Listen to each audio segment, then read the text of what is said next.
Ayan, 10 PM na mahigit, and nandito po tayo ngayon sa ating tahian. At mag-ano tayo, magbubutas tayo dito sa polo shirt. Ayan. Ito yung ginagawa nating polo shirt. Ito yung polo shirt for MBA students ng Taguig City University. Ayan. Ganda, ano? Ayan. Gulo lang yung camera ko, sumusunod siya sa akin. Pero yan, ang lalagyan lang natin dito is bubutasan lang natin siya. Yan. Ito. Lalagyan natin ng butas dito para dun ipapasok yung sa botones. Gusto ko lang i-share ito kasi sobrang nakakatuwa yung ginagamit namin dito na pangbutas. Yung presyo kasi talaga nung ginagamit na pang button hole na tinatawag is mahal, parang 40 to 50,000 yata. Pero dahil dito sa nabili ko na to, ang laki nung natipid namin. Kailangan lang namin ng single na panahi, and yung attachment na yon, nabili ko siya ng 2,000 lang. So yung single and yung attachment lang, almost wala pang 20,000, malayo pa sa 20,000. So yun yung natipid namin para pag nagagawa ng polo shirt, yan, para pag nagbubutas nito is maganda. Kasi hindi ka pwedeng maglagay ng button hole dito na anuhan mo lang yung manong-manong pangit. Or kahit anong ibang gamit, talagang button hole lang na tinatawag, pang button hole lang na machine. Pero ito nga, meron siyang attachment na pang hindi siya automatic. Yung button hole kasi yung yung mahal nga, yung 40,000 to 50,000 is nasa automatic na ano na yun. Pag naggawa siya ng tahi dito, automatic bubutasan niya na rin. So dito sa attachment nito, hindi, mano-mano pa rin siya.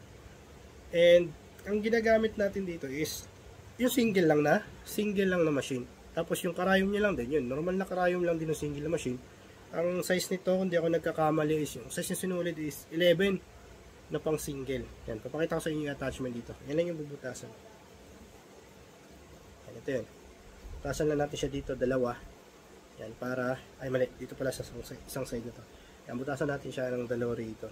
Share ko lang sa inyo to para makita nyo kung gaano kaganda to. Makatipid ka, yun nga lang, hindi siya automatic, pero nakatipid ka, and okay naman siya, goods naman siya pang gamit. Compare do sa presyo nga nung ano kung hindi ka naman madalas magagawa ng polo shirt, hindi naman siya worth it. Pero ito, since marami na naman tayong ginagawang polo shirt, noong nakaraan nga nagawa tayo ng 300 plus. Pero nakakatuwa lang kasi ano naman siya, okay din naman.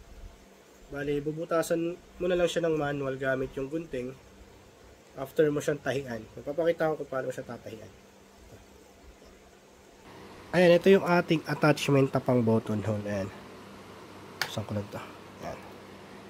Ito yun. Ayan yung attachment natin na pang button hole. Sobrang ganda niya kasi ano, isa-set mo lang siya. Ayan, isa-set mo lang dito. Pag bumili kayo nito, set mo lang naman siya. Testing ka na magte-testing hanggang makuha mo yung tamang settings. Dito lang yung adjustment yan. Gagamit ka lang dito ng yung flat screw sa pag-adjust. Dito may nakasulat yan, no? Ito. Kung ano yung yung layo ng stitch, yung ganun-ganun, yung zigzag-zigzag. Ito naman, yung cutting niya, yung hole, kung gaano kalapad. Yan. Idedepende mo yung lapad niya sa botones na gagamitin mo. Ayan, papakita ko sa inyo kung paano ko siya gagamitin. So, ayan, ito yung polo shirt, diba? Ito yung bubutasan natin. Bale, ang tinuro sa atin ng mga nagtatay dito sa atin is, mula dito, yan sa dulo na to, 1 inch yung layo niya, doon ka mag-i-start nung paglagay ng butas. So, ayan, alagyan ko muna siya ng marking. Ayan, ganito lang yung pag-marking niya. Mula dito sa lamesa nitong single natin na panahi. Ayan, 1 inch. Ayan, titignan mo lang maigi. Ang guhit dyan, ayan, hanggang dito. So, pag naglagay tayo niyan, dito, gigitna mo lang. Ayan, nakagitna na siya. So, okay na yan.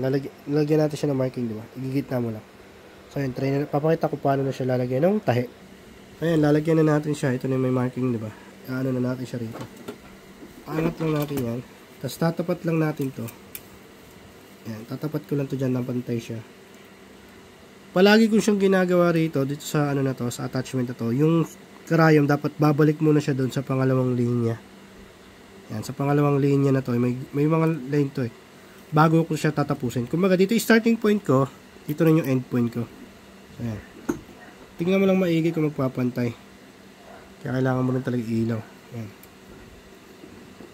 Tapos, pag gumagamit ka ng ganito, kailangan ito dito pantay. Tingnan mo yung pantay. Pababa mo muna yung karayom bago mo siya i-go. Yan, pababa na. Then, pwede na start. Yan. Hop. Tapos, baba natin yung hood para kumagat siya doon. Then, tuloy ulit. Yan. Dahil kumagat na siya, doon ko na siya. Bali, ang bilang pala nito, pag, diba, sabi ko kanina, ito yung starting point ko, yung line na to. Yan. Starting point ko to. Tapos, end point ko din siya.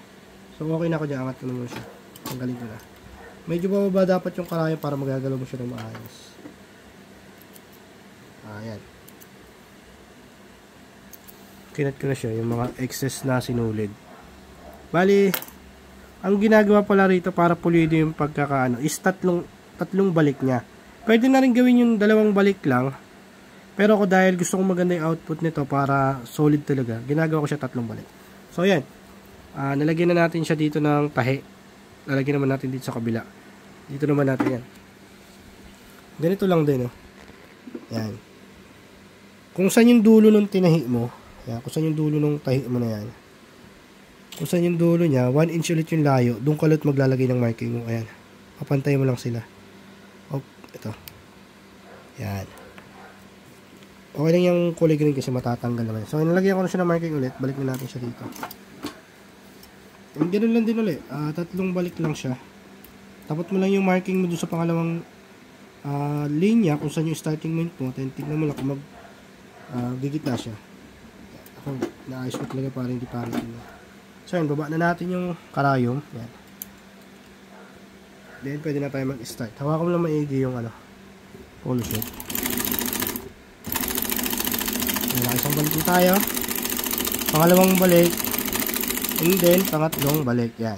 So, pangatlong balik niya na dun sa starting point natin dito sa linya na to. Ang gagawin na natin, tapos na siya. Angat na natin itong karaya. Yan. Then, nahila natin siya.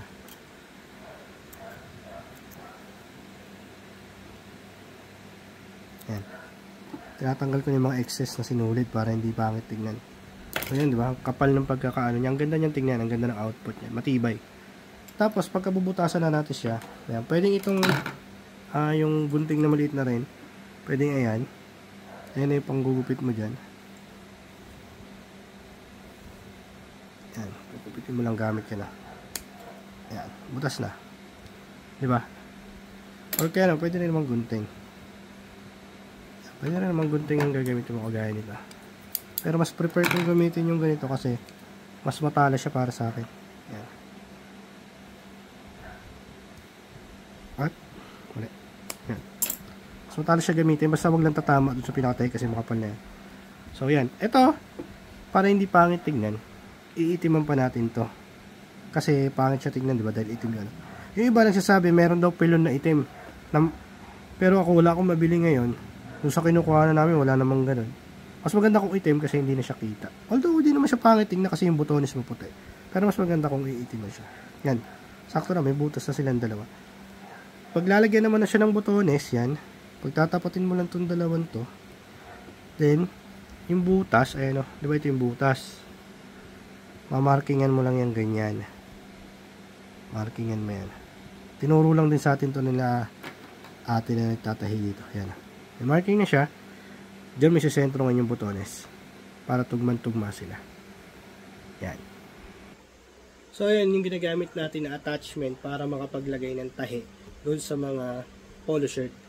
Yan, kagaya nito. Yan. Ito yan. Yan yung attachment na ginagamit natin. So, kung meron kang tahian at nagpapabutas ka pa ng ganito, ang presyo kasi nun is 10 piso. Dito meron pang iba 15. Hindi ko alam sa ibang lugar, pero dito sa area namin is may pinagpapabutasan dito ng ganito, 10 piso isa. So, kung meron kong 300 na gawang polo shirt, tapos magpapabutas ka pa, so 3,000 agad yung babayad mo doon. At unlike naman sa, yung 10 piso kasama rin yung pagbutones doon. Pero kung meron ka naman single na ganito, and bibili ka ng attachment na 2,000 yung halaga, goods na rin siya. Yan. Hindi naman ganun siya katagal gawin. Although dagdag siya trabaho, pero mas makakatipid ka kung sarili mo nga ng paggawa anong ginagawa. Yan, nabutas na natin siya. No? Yan. At kung gusto mo nga pala makabili ng ganitong attachment, yung to kasi nakuha ko, so maganda talaga. Medyo matagal na rin sa amin to, ilang buwan na rin. Ang ganda niya pa rin hanggang ngayon. Papinapalitan na namin dito is yung karayom. So, kung gusto mo, nakaparayo nito, yung nabili ko na ito rin yung gusto mo maibili para sure ka na maganda at quality.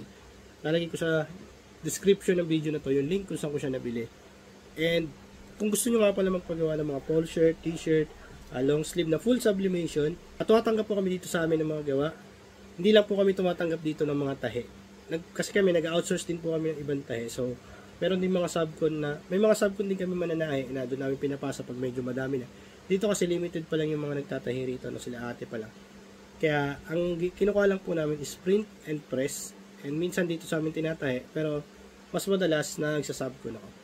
So, ayun, gumagawa kami ng polo shirt, t-shirt, long sleeve, and others pa na sportswear. Sa almost lahat na ng mga sportswear, pang Muse, Coach, running shirt, sando shirt, running sando, yung mga ganun po. Lahat ng halos lahat ng full sublimation na gagawa po kami. Kung malapit ka po sa location namin at gusto nyo na i-try yung mga gawa namin na ganito, quality, yan, ganda. Kita nyo naman ang gaganda. Pwede nyo rin po makita yung iba pa namin magawa sa aming Facebook page. Marami na po kami nagawa ng t-shirt, polo shirt, jersey, long sleeve. Yung mga Riders Club na rin po kami nagawa. Gusto nyo makita, pwede nyo po visit ang aming Facebook page. I-search nyo naman po sa Facebook yung JG Printing. Or pwede nyo rin po ako direct na i-message sa aking Facebook. Search nyo lang po yung Jason Galang. So yun, sana nagustuhan mo itong video na to. At kung nakatulong sa'yo, ay baka pwede mo naman akong i-like at i-subscribe mo na rin ako dito sa YouTube. Kasi mag-share pa tayo ng mas marami pang bagay tungkol sa printing, tahian at sa mga bagay-bagay na natututunan natin.